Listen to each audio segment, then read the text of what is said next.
The Senate will come to order. Senator Westland. Good morning, Mr. President. I impose a call of the Senate. The Senate is now under call.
Senator Murphy. Thank you, Mr. President. Good morning. I move that further proceedings on the roll call be dispensed with and that the Sergeant at Arms be instructed to bring in the absent members. On that motion, all in favor say aye. All those opposed say no. The motion prevails. Members, if you would be so kind as to stand. In our tradition, we start with prayer, and today's chaplain is Reverend Sarah Morse from the Hazel Park United Church of Christ in St. Paul. As a gentle reminder, following the prayer, please remain standing for the Pledge of Allegiance. Good morning. God of many names, God of light and night, God of care and kindness, we are very conscious of the reasons we are here today: budgets, policies, votes, integrity of our values, and being a voice for constituents. We come here today knowing that a great deal is at stake. We also come here with a level of exhaustion, perhaps annoyance between parties and colleagues, and an adrenaline rush, as well as a mandate to get things done. We take this intentional moment to hold all this and to pause and to breathe and be reminded of the humanity of this moment and the power of wisdom and spirit. As we go about our work, may we feel the presence of the holy and the commitment to community, that we may be enlivened and encouraged to find accountability and compromise. Be with these elected officials and their staff and all who move in and out of this space as they sit in the uncertainty and the struggle, knowing that the arc of every faithful story bends towards healing and wholeness. Help us to open our imaginations to the great promise of transformation held in your dream of humanity on this abundant and powerful planet. Accompany us as we struggle to hold tight to the vessel of reconciliation in what often seems a sea of every sin of humanity. When the waves of hatred threaten, help us to open our eyes and hearts with love, holding tight to your dream of compassion. When the waves of scarcity crash in, help us to open our hands in generous love, remembering your dreams of abundance. When the waves of greed and materialism press in, help us to live simply and with courage, embodying your dream of grace. Holy Creator, as you continue to search in us and through us, help us to turn your dreams that you have been intricately woven into the depths of the earth and into the depths of our being into a reality, so that when we come to the end, we know that wherever we are, you are too. And that is not only enough, it also invites to consider more. God of many names, may we remember our way through this moment to contribute to our system of governance, and doing so with honor and dignity. May it be so. Amen.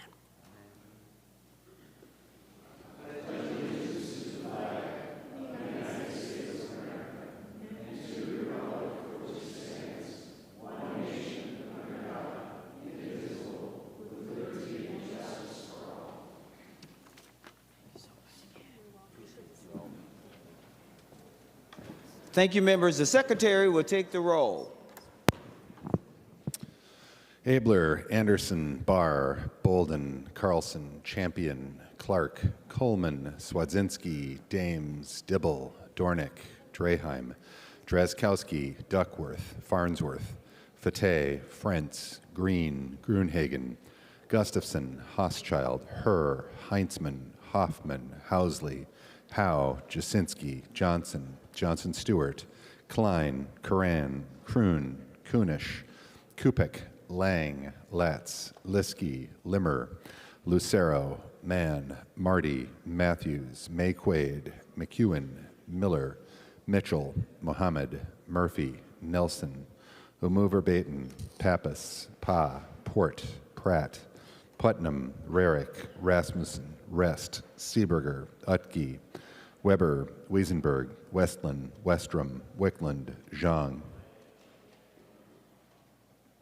Members, a quorum is present. The following members intend to vote from a remote location pursuant to Rule 40.7. Senators Hochschild and Kunish. Members, if you'd like to follow along, I'm reading from today's Senate agenda dated Friday, May 16, 2025. We will begin at the third order of business. The Secretary will read the first message. Mr. President, I have the honor to announce the passage by the House of the following Senate file herewith returned. Senate file number 3446, a bill for an act relating to claims against the state, providing for the settlement of certain claims, appropriating money. Signed, Patrick Duffy Murphy, Chief Clerk, House of Representatives. No action is required. The Secretary will read the next message. Mr. President, I have the honor to announce that the House refuses to concur in the Senate amendments to House File number 2435. House File number 2435, a bill for an act relating to state government, modifying provisions relating to health finance and policy, certain health licensing boards, pharmacy benefits, healthcare finance, etc. The House respectfully requests that a conference committee of 6 members be appointed thereon. Bierman, Kotese-Watoon, Ryer, Backer, West, and Nadeau have been appointed as such committee on the part of the House. House File number 2435 is herewith transmitted to the Senate with a request that the Senate appoint a like committee. Signed, Patrick Duffy Murphy, Chief Clerk, House of Representatives. Senator Wickland for a motion.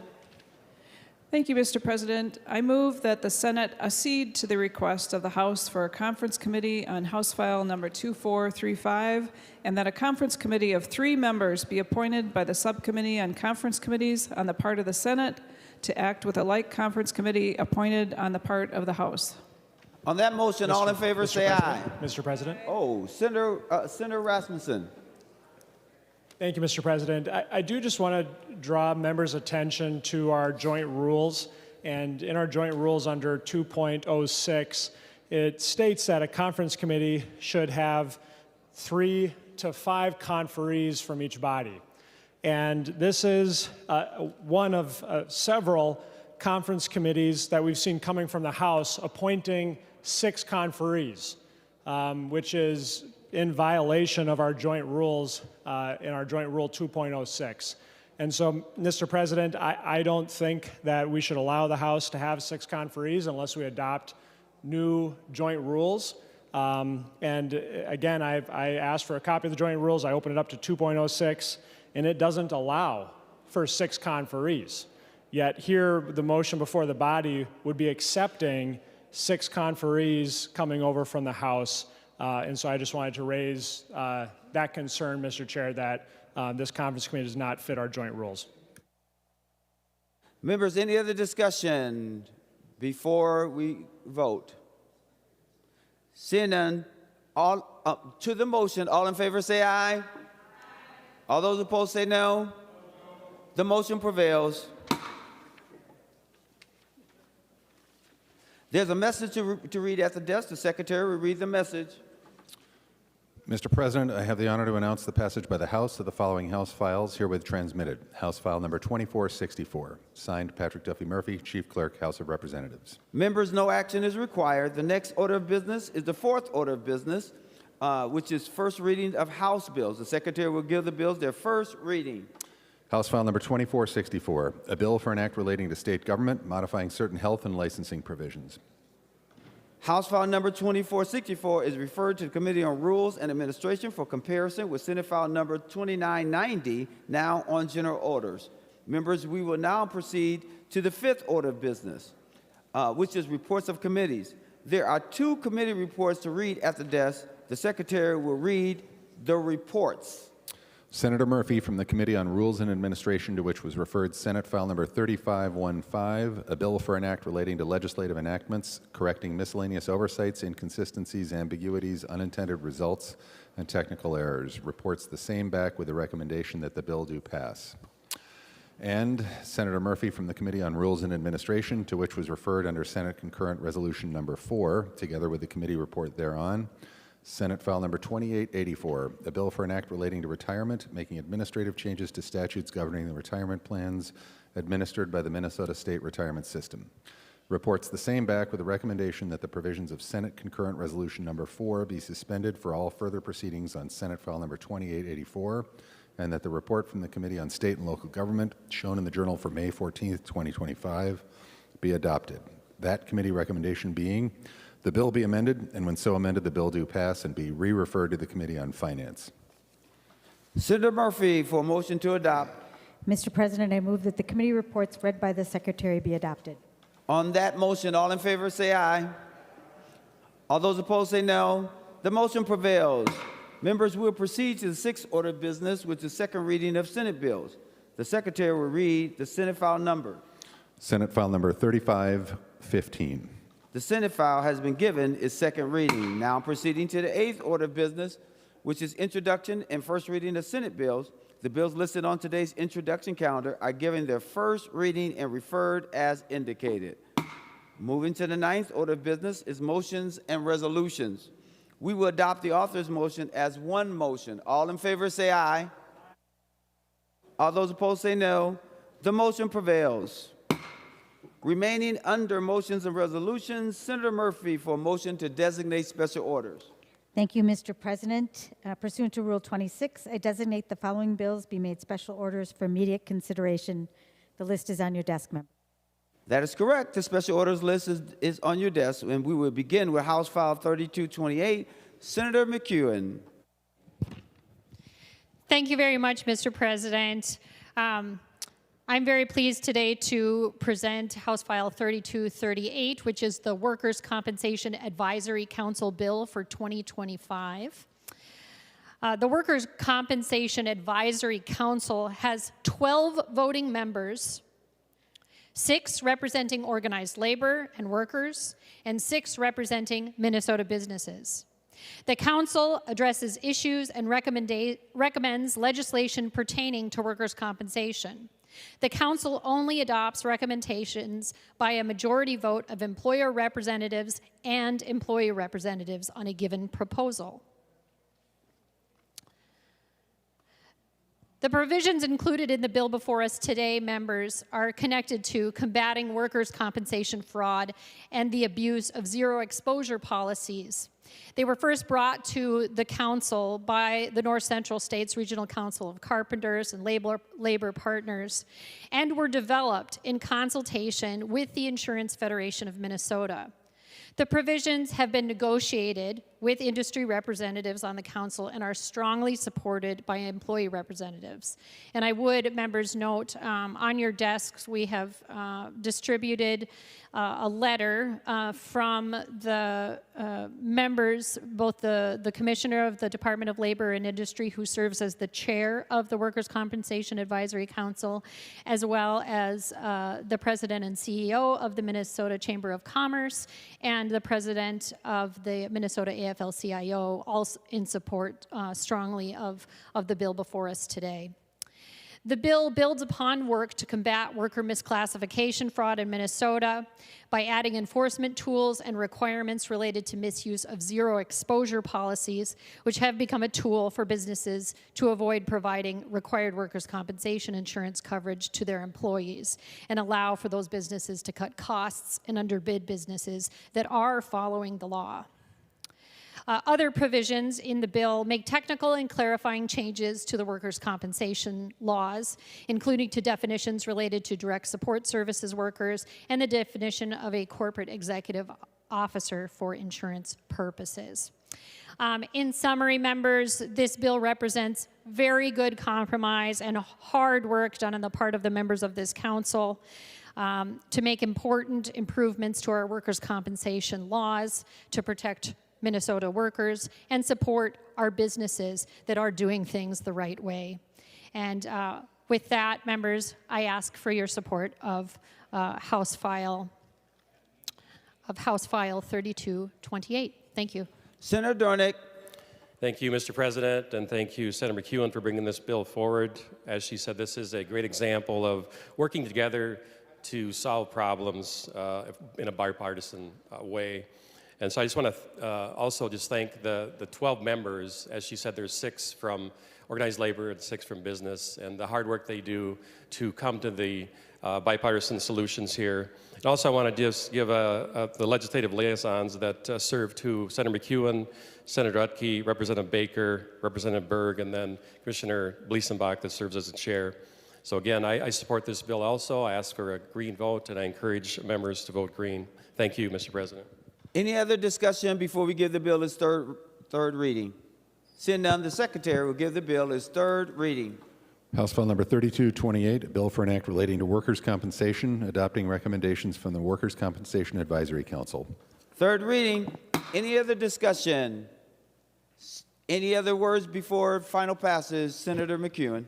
Thank you very much. I appreciate the comments from Senator Dornick and ask for your support. Thank you.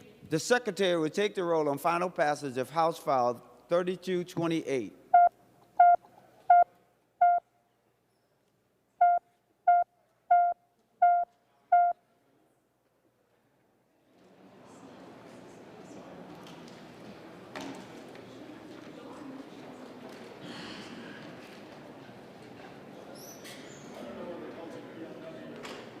Senator Wickland, for those voting pursuant to Rule 40.7. Mr. President, Senator Westland. I'm sorry, It's Senator okay. Westland. Thank you, Mr. President. Senator Hauschild votes aye. Senator Hochschild votes aye. Senator Kunish votes aye. Senator Kunesh votes aye. Senator Putnam votes aye. Senator Putnam votes aye. Senator Xiong votes aye. Senator Zhang votes aye. Senator Herr votes aye. Senator Herr votes aye. Senator Rest votes aye. Senator Rest votes aye. Senator Gustafson votes aye. Senator Gustafson votes aye. And Senator Seeberger votes aye. And Senator Seeberger votes aye. Senator Jasinski, for those voting pursuant to Rule 40.7. Thank you, Mr. President. Senator Duckworth votes aye. Senator Duckworth votes aye. Senator Miller votes aye. Senator Miller votes aye. Senator Lang votes aye. Senator Lang votes aye. Senator Liskey votes no.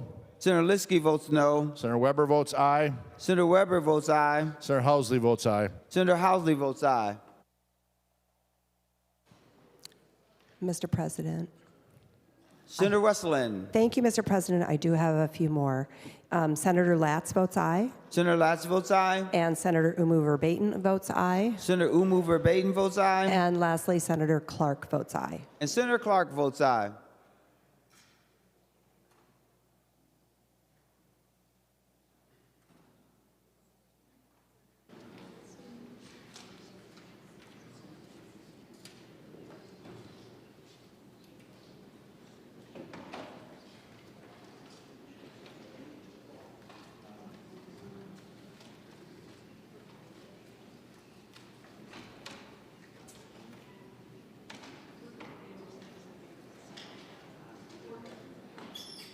All senators having voted who desires to vote, the Secretary will close the roll. There being 53 ayes and 12 noes, the bill is passed and its title agreed to. Members, we will now go to House File 1290. Senator Howe. Thank you, Mr. President. And members, House File 1290 is a bill to deal with exterior automatic defibrillator. And AEDs are now, we have them in inside many buildings. In fact, we have them right here at the Capitol. But I would believe that most of the folks here would be hard-pressed to actually tell me where they are in this building. But, Mr. President, what this bill does is we now have automatic defibrillators that are being installed in exterior pieces of our state, and they're being built on the outside of buildings in heated, internet-connected cabinets.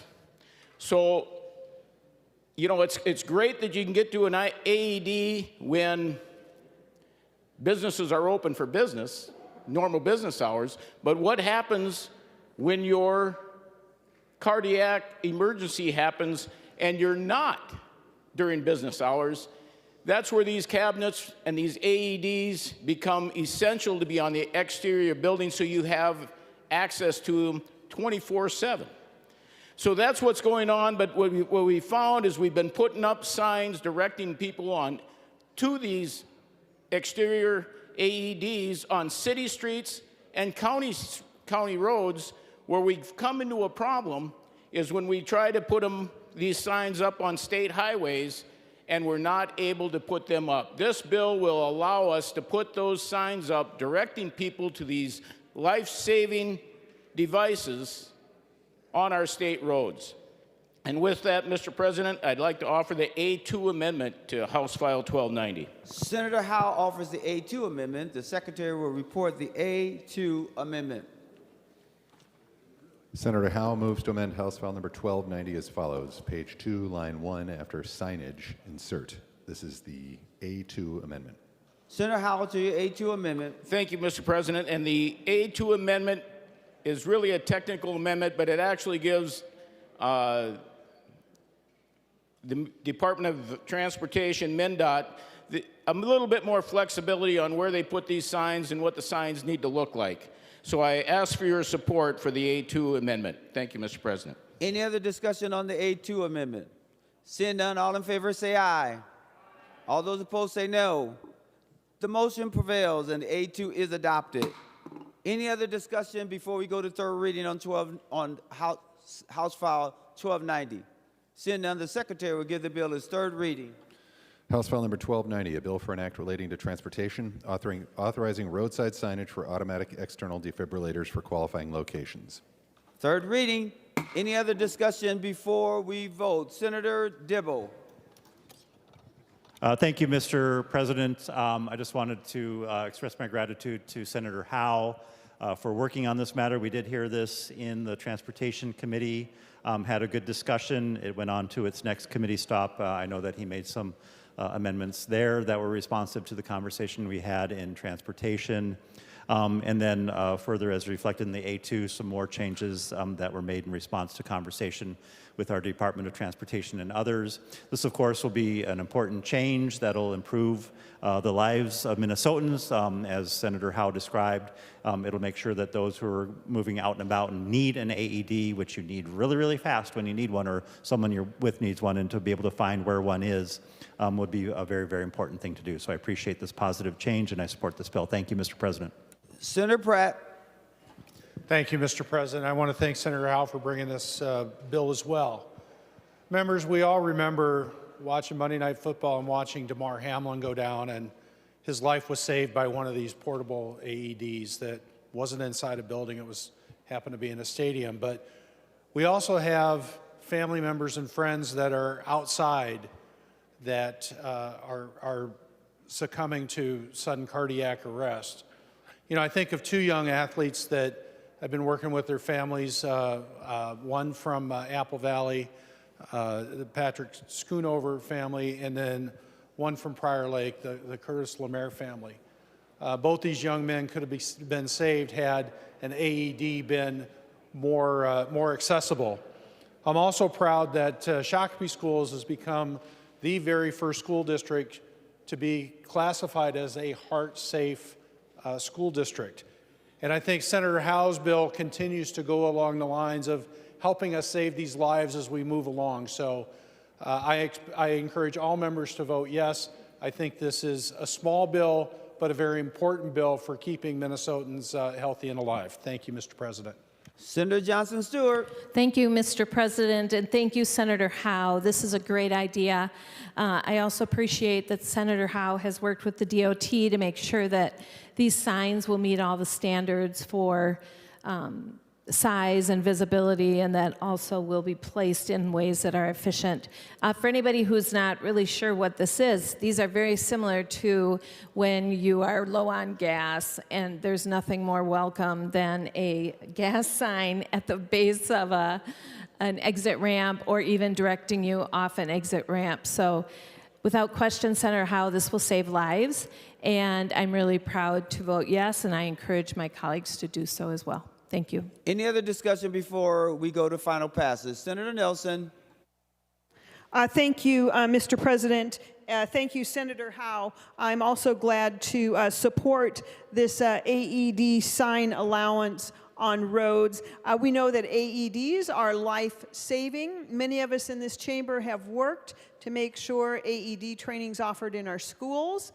And as we found as we were working regarding AED legislation, far too many times people don't know where those life-saving AEDs are, even right here in the Capitol.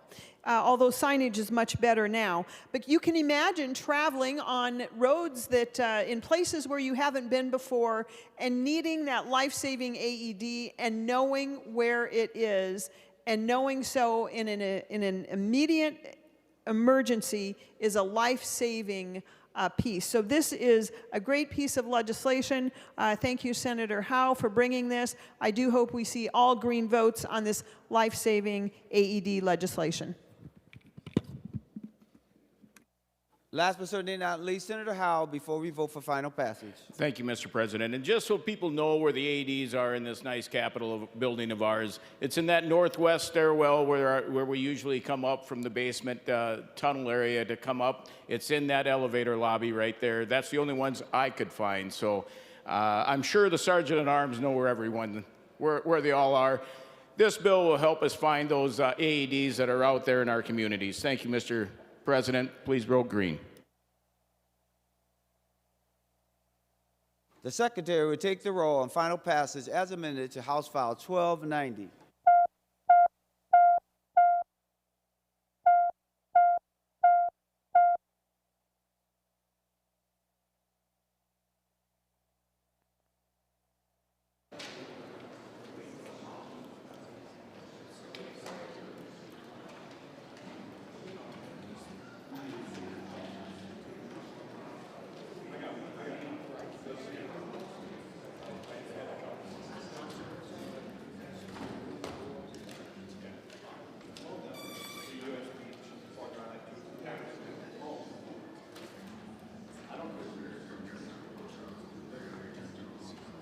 Members, please vote. Senator Westland, for those voting pursuant to Rule 40.7. Thank you, Mr. President. Senator Hauschild votes aye. Senator Hauschild votes aye. Senator Kunesh votes aye. Senator Kunesh votes aye. Senator Putnam votes aye. Senator Putnam votes aye. Senator Zhang votes aye. Senator Zhang votes aye. Senator Herr votes aye. Senator Herr votes aye. Senator Rest votes aye. Senator Rest votes aye. Senator Gustafson votes aye. Senator Gustafson votes aye. Senator Friends votes aye. Senator Friends votes aye. Senator Klein votes aye. Senator Klein votes aye. Senator Latz votes aye. Senator Latz votes aye. Senator Umu Verbatim votes aye. Senator Umu Verbatim votes aye. And Senator Clark votes aye. Thank you, Mr. Senator President. Clark votes aye. Senator Jasinski, for those voting pursuant to Rule 40.7. Thank you, Mr. President. Senator Anderson votes aye. Senator Anderson votes aye. Senator Duckworth votes aye. Senator Duckworth votes aye. Senator Housley votes aye. Senator Housley votes aye. Senator Lang votes aye. Senator Lang votes aye. Senator Liskey votes aye. Senator Liskey votes aye. Senator Miller votes aye. Senator Miller votes aye. And thank you, Mr. President. Senator Weber votes aye. And Senator Weber votes aye. Senator Westland. Thank you, Mr. President. I apparently missed someone, and Senator Seeberger also votes aye. Senator Seeberger votes aye. All senators having voted who desires a vote, the Secretary will close the roll. There being 67 ayes and 0 nays, the bill is passed and is titled agreed to. I am now calling on Senator McEwen,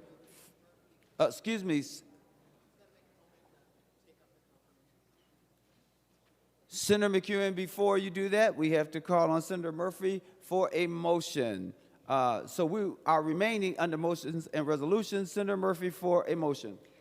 Thank you, Mr. President. I move to take up the confirmation calendar. To that motion, all in favor say aye. All those opposed say no. The motion prevails. Senator Murphy, I am now going to Senator McEwen. Thank you very much, Mr. President. I move that the report from the Committee on Labor, reported January 30th, 2025, pertaining to the Workers' Compensation Court of Appeals be taken from the table. All in favor of that motion say aye. All those opposed say no. The motion prevails. Senator McEwen. Thank you, Mr. President. I now move that the foregoing report be now adopted. On that motion, all in favor say aye. All those opposed say no. The motion prevails. Senator McEwen. Thank you, Mr. President. I also have a third motion now, but I would like to make some. Oh, okay. I'm getting the message that I should make this next motion, and then I do have some comments that I'd like to share with the body briefly. Thank you. So, Mr. President, I would like to move that in accordance with the report from the Committee on Labor, reported January 30th, 2025, the Senate, having given its advice, do now consent to and confirm the appointments of the following Workers' Compensation Court of Appeals judges. To that motion, explain now. Perfect. Thank you very much, Mr. President. For technical reasons, we'll be hearing this group of judges in two separate categories. The Honorable Sean Quinn will be next. But first off, I would like to include in this motion the Honorable Chief Judge Patricia J. Mullen, who was appointed in 2011 and confirmed May 2nd, 2013, but has now served unconfirmed since January 2nd, 2017, over 8 years. Next, the Honorable Deborah K. Sundquist, who was appointed in 2015 and confirmed May 17th, 2016. She has served unconfirmed since January 4th, 2021, so over 4 years. The Honorable Thomas Christensen was appointed in 2022 and has not yet been confirmed. And the Honorable Catherine Carlson was appointed in 2023 and has also not yet been confirmed. Mr. President, just wanted to say just a couple of words about the Workers' Compensation Court of Appeals. The Workers' Compensation Court of Appeals is a collaborative panel court of 5 appellate judges appointed to 6-year terms who share the rewarding responsibility as public servants to the people of Minnesota. The court has exclusive statewide authority to review workers' compensation cases decided by compensation judges at the Office of Administrative Hearings and certain cases decided by the Workers' Compensation Division at the Department of Labor and Industry. A panel of 3 or 5 judges decides each appeal. A written decision must be issued within 90 days after a case has been assigned to a panel. The judges review the evidentiary record created at the initial hearing, preside over oral arguments, conduct legal research, decide the legal and factual issues appealed by the parties, and issue written orders, decisions, and memoranda. Decisions are written to inform the parties and the public of the basis for the court's decisions and to create a body of law interpreting and applying Minnesota workers' compensation laws. Decisions of the appellate court are appealable directly to the Minnesota Supreme Court. The workers' compensation body of law has a steep learning curve, and these judges perform their duties with a remarkable depth of knowledge, experience, and care. It has been an honor to hear from them in the Senate Labor Committee this year and last, and to learn about the exemplary work that they do to serve workers and employers in Minnesota. The Senate Labor Committee has recommended their confirmations each year that we have heard them, and I am delighted this year to finally have the opportunity to bring their confirmations before the Senate, and I ask for your support. Any other discussion on the McEwen motion? Senator Dornick. Thank you, Mr. President, and thank you, Senator McEwen. That is correct. We had them in the committee, and it was just great to meet them, chat with them before and after. Appreciate their work, and I too stand in support of each and every one of them. And thank you for them for their work. With that, Mr. President, I encourage a green vote. Any other discussion to the McEwen motion? On that motion, all in favor say aye. All those opposed say no. The motion prevails. Senator McEwen. Thank you very much, Mr. President. And now, as I noted before, for technical reasons, one of the judges up for confirmation today for procedural reasons is separate. So this is the separate motion for his confirmation. So, Mr. President, I move that the report from the Committee on Labor reported February 3rd, 2025, pertaining to appointments be taken from the table. On that motion, all in favor say aye. All those opposed say no. The motion prevails. Senator McEwen. Thank you, Mr. President. I now move that the foregoing report be now adopted. On that motion, all in favor say aye. All those opposed say no. The motion prevails. Senator McEwen. Thank you. I would like now to move that in accordance with the report from the Committee on Labor, reported February 3rd, 2025, the Senate, having given its advice, do now consent to and confirm the appointment of the Honorable Sean M. Quinn to the Workers' Compensation Court of Appeals. Judge Quinn was appointed April 20. Senator McEwen, now to that motion. Thank you very much, Mr. President. My apologies. I will just note for the record that Judge Sean Quinn was appointed April 23rd, 2018, and has not been confirmed now in over 7 years. So this has been a long time coming. I won't go and repeat all of the comments that I had repeated in the previous motion. They apply equally to Judge Quinn, and I respectfully ask for your support for his confirmation. Thank you. Any other discussion? Senator Dornick. Thank you, Mr. President. I too stand in favor of Judge Quinn and ask for a affirmative in this vote. Thank you, Mr. President. Any other discussion? Seeing none, to the McEwen motion, Senator McEwen's motion, all in favor say aye. All those opposed say no. The motion prevails.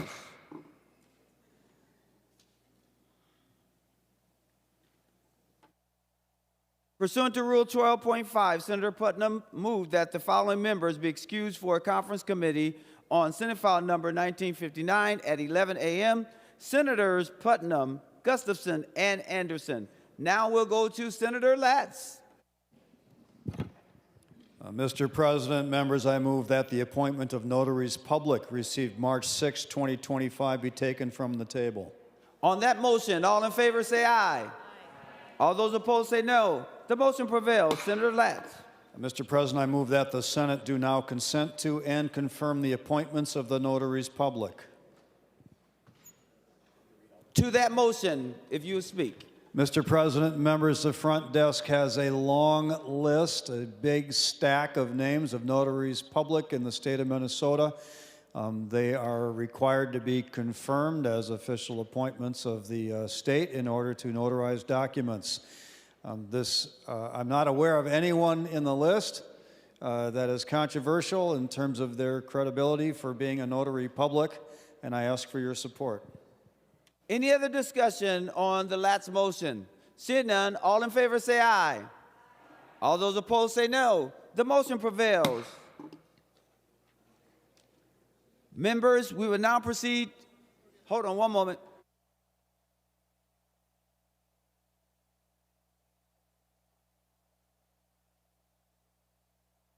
I'll now call on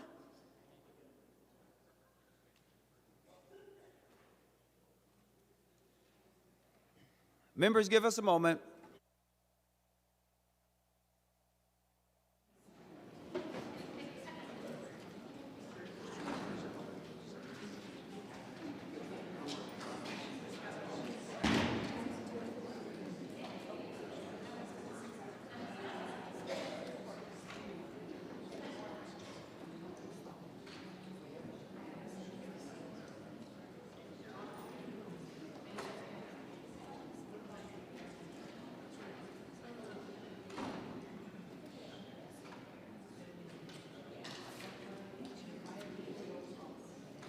Members, I will now recognize Senator Murphy. Thank you, Mr. President. I move a brief recess for the purpose of appointing conference committees. All in favor say aye. All those opposed say no. The motion prevails. The Senate is in recess.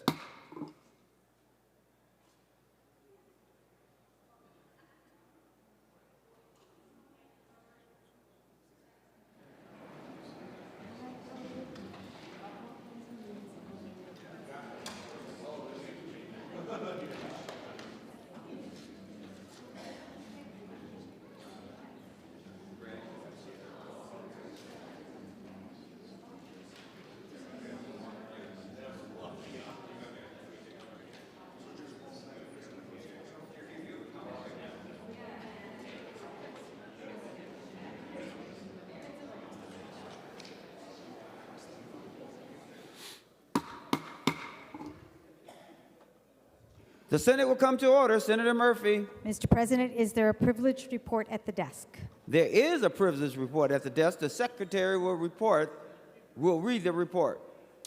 Senator Murphy from the Subcommittee on Conference Committees recommends that the following senators be, and they hereby are, appointed as a conference committee on House File Number 2435.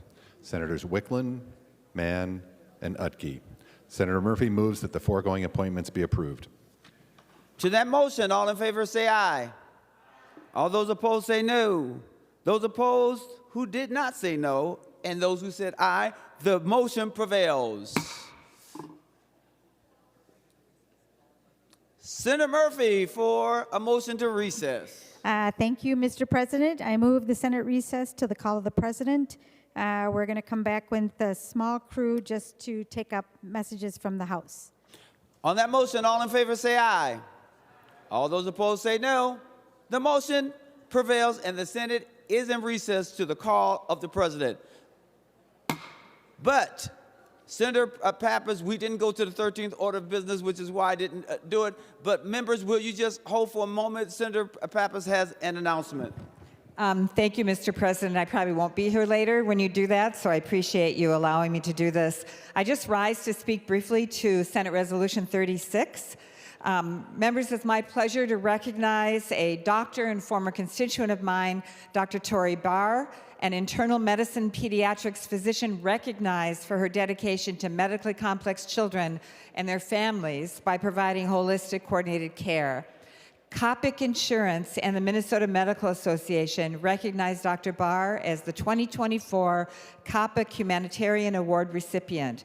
This award is presented annually to honor a physician for volunteering medical services and contributions to their community. The recipient of the award designates a $10,000 donation from Copic, and as this year's award winner, Dr. Barr has chosen to direct her donation to support the Gillette Children's Hospital where she's employed. Congratulations, Dr. Barr. Thank you, members. Thank you, Senator Pappas. Thank you for that announcement. Members, you are now in recess until the call of the President.